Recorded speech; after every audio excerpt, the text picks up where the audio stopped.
בואו לעשות ניתוח ביחד איתי. אמא, איזה כאבים. מה זה הג'ריקן הזה? תראו את הכמות. בואו ביחד איתי להתאשפן. אני באמת לא מאמין שזה קרה עכשיו. זה הלוק היומי. לקחנו מדדים. נראה לי מישהו שפוי. הביאו לי שמחה. מסתובב עם הדבר הזה. ככה החדר שלי נראה. כבר בכיתי, כבר גשדרתי. אני ממש בלחץ. אתם תעברו את זה ביחד איתי. תראו מי באו לבקר אותי.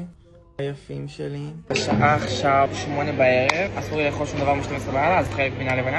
והנה הסוס החתיך שלי. אוכל שווארמה. אני מקנה קצת. השעה עכשיו 1 בלילה, ואנחנו מקבלים תרופות בווריד.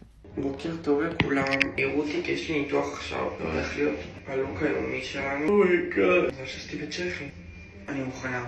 וגב פתוח. איזה מדליק. בא לי קצת לבכות. אני אחרי הסטלה. הנה אמא פה.